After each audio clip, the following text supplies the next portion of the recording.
Hello? He's leaving me. Oh, don't stop him. Just let him go, Abby.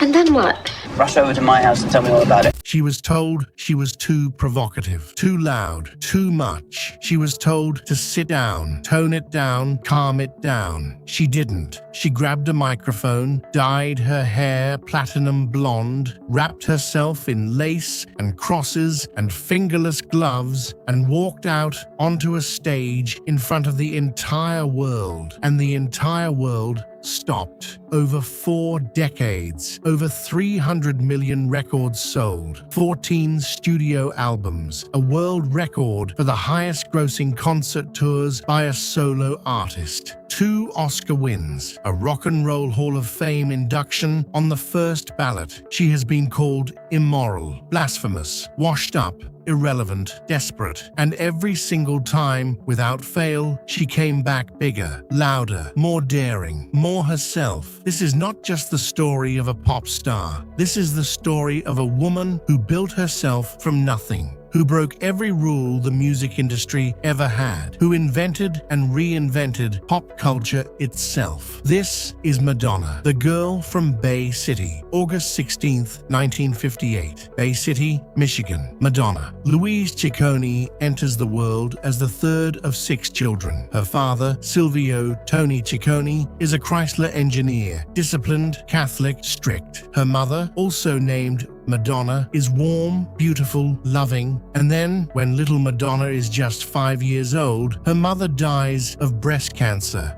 5 years old, no mother, a household full of siblings, a father who remarried, bringing a stepmother into a home already cracked open by grief. Madonna has spoken about that loss her entire life, not with bitterness, but with understanding. She said that losing her mother so young made her feel like she had nothing left to lose, that it took away the safety net that most people spend their whole lives clinging to. And when you have nothing left to lose, you become dangerous. She was a straight A student, a dancer, obsessed with movement and performance. Her dance teacher, Christopher Flynn, saw something in her that nobody else had named, yet a ferocity, a need to be seen, and encouraged her to pursue it. At 19 years old, Madonna made the most terrifying decision of her young life. She bought a one-way plane ticket to New York City in the middle of winter with $35 in her pocket. No connections, no plan, no safety net, just ambition and an absolute refusal to go back. New York City and the hunger. New York in the late 1970s was not glamorous. It was broke, dirty, dangerous, and electric. The streets of downtown Manhattan were a collision of punk, disco, hip-hop, and performance art, all happening simultaneously, all fighting for the same oxygen. Madonna arrived in the middle of all of it and soaked every single drop of it up. She danced, she waitressed, she modeled. She was briefly photographed in the nude for money she needed to survive. She ate out of trash cans. She slept in abandoned buildings. She got robbed at knife point. She stayed. Because here's what you need to understand about Madonna in this period. She wasn't just surviving New York. She was studying it. Every club she got into, every artist she met, every musical genre that washed over her in the underground spaces of the Lower East Side, she absorbed it, filed it away, let it become part of her. She formed bands. She played drums, guitar, she recorded demos. She shopped. Year, her debut single, Holiday, hit the charts. Madonna had arrived. The explosion like a virgin. The MTV Video Music Awards. Madonna descends onto the stage in a wedding dress, willing to understand what just happened. What happened was simple. Madonna gave young women permission to want things, to be bold, to be complicated, to take up space without apology. The Madonna look swept the world. Lace gloves, layered crosses, off-shoulder tops, crimped hair. Girls everywhere were dressing like her, dancing like her, being like her. It wasn't just fashion, it was identity. Madonna wasn't just selling music. She was selling a version of yourself that you hadn't been allowed to be before. Then came Material Girl, then Papa Don't Preach, then Like a Prayer, a music video so charged, so theologically confrontational, so visually stunning that Pepsi pulled their sponsorship deal and the Vatican issued an official condemnation. The Vatican condemned a pop video. Madonna framed the letter, the reinventions. Here's where most artists would have stopped. You've hit #1. You've sold out arenas. You're on every magazine cover, every TV screen, every bedroom wall on earth. You've made it. You coast, you maintain, you play it safe. That word safe doesn't exist in Madonna's vocabulary. Vogue, a song born from the ballroom culture of Black and Latino LGBTQ communities in New York, a world Madonna had been part of since her downtown days. She brought that culture to global attention, introduced voguing to mainstream audiences, and created one of the most iconic music videos of all time. The Blonde Ambition Tour followed a 2-hour theatrical spectacle that redefined what a pop concert could be. Corset costumes by Jean-Paul Gaultier, dancers, theater, provocation, art. She wasn't a pop star on tour. She was a director, a choreographer, a cultural force, staging a performance piece for 185,000 people per night. Then came Ray of Light in 1998. Everything changed again. Electronic music, Kabbalah, spirituality, a stripped-down, introspective Madonna that nobody had seen before and nobody expected. The album won 4 Grammy Awards. Critics who had spent years dismissing her called it a masterpiece. Then music, then Confessions on a Dance Floor, one of the greatest pure pop albums of the 21st century, a record that influenced virtually every dance pop artist who came after it. Then Hard Candy, working with Timbaland and Pharrell, then MDNA, then Rebel Heart, then Madame X, a genre-defying collision of Afrobeats, fado, reggaeton, and electronic pop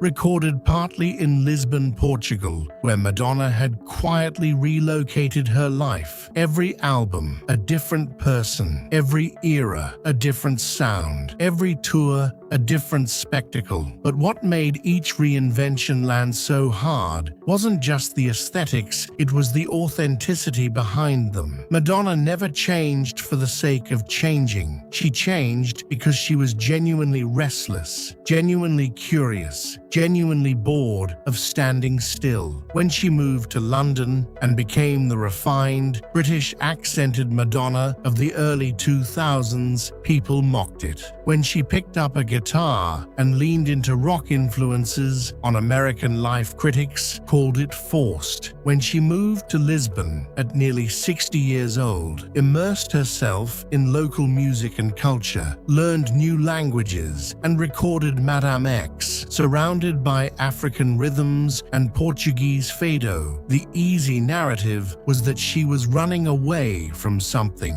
But she wasn't running away. She was running toward the next version of herself she hadn't met yet. That's not desperation. That's artistry. That's what separates Madonna from every trend-chasing pop act that rose and fell while she kept going. She didn't follow the culture. She absorbed it and then made it her own. And every time the critics announced her decline, she released something that silenced the room. The Price of the Crown. Here's the part of the story that doesn't always make the highlight reel. Madonna's personal life has been as public as her music and as complicated. Her first marriage to actor Sean Penn in 1985 was volatile, passionate, and tabloid gold. They divorced in 1989. Her relationship with Warren Beatty, documented in the Truth or Dare film, showed a different side, a Madonna who was more vulnerable, more searching than the armored public persona suggested.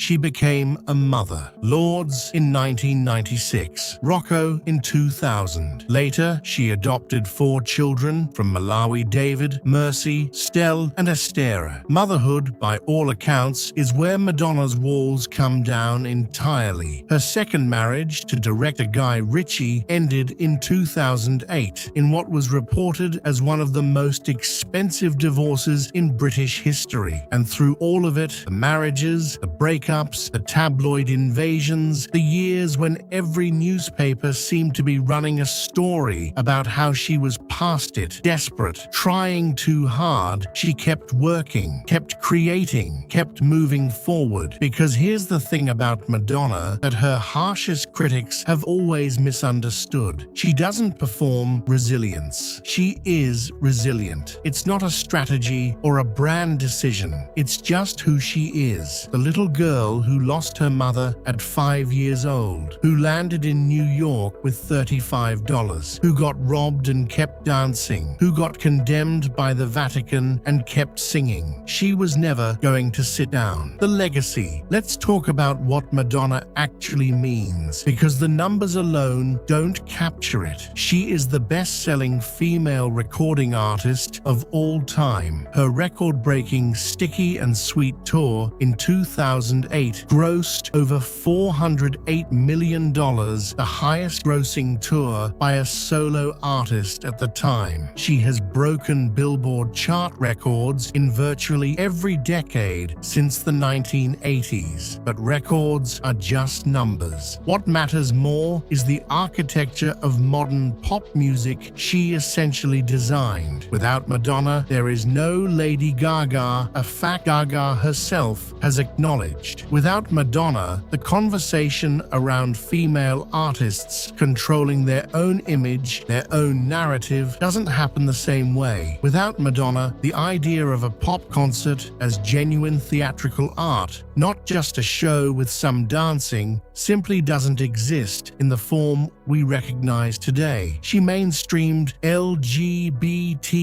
visibility at a time when mainstream America was deeply hostile to it. During the AIDS crisis of the 1980s and 90s, when politicians were looking the other way and much of the media was treating the epidemic as someone else's problem, Madonna was raising money, speaking out, and refusing to let her gay friends and fans be erased. She dedicated albums to friends she'd lost. She wore red ribbons before red ribbons were everywhere. She didn't do it for credit. She did it because they were her people. And that's the part of Madonna's story that gets buried under the controversy and the costume changes and the chart numbers. Her humanity. Behind every provocative image, every headline-grabbing stunt, every boundary-pushing music video, there was a woman who genuinely cared, who showed up for her community when showing up was costly, who used her platform not just to sell records, but to say something about women's autonomy, about sexual freedom. Others stayed silent. She put her commercial relationships on the line, lost the Pepsi deal, lost radio airplay, lost the approval of people whose approval would have made her life easier, and she did it without flinching. Because Madonna has always understood something that most entertainers spend their whole careers avoiding. Real icons don't just reflect culture back at you. They challenge it. They make you uncomfortable on purpose. They force the conversation that nobody else in the room is brave enough to start. That's not a pop star. That's a voice. And voices like that don't fade. They echo. Her influence on fashion alone, Gautier corsets, the cone bra, the crucifix as jewelry, the Vogue aesthetic has shown up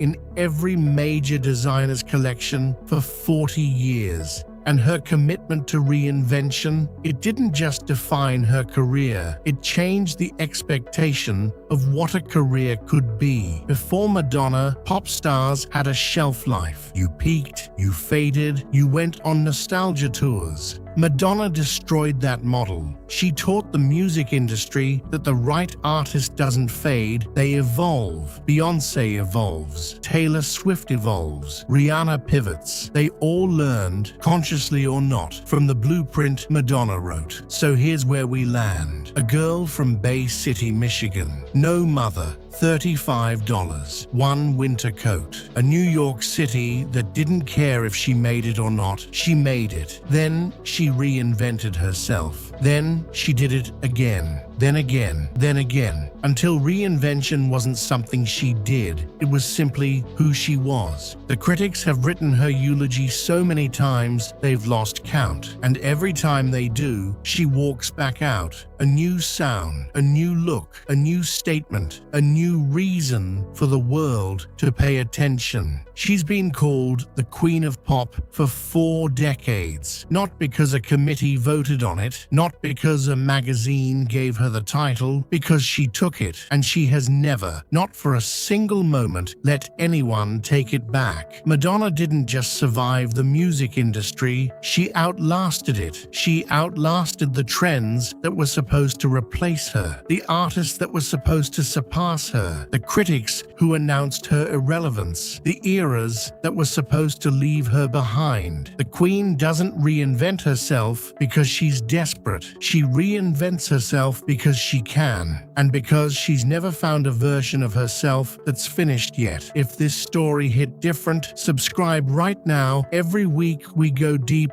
on the icons, legends, and untold stories that shaped pop culture forever. Drop a comment below. Which Madonna era is your absolute favorite and why? Let's hear it.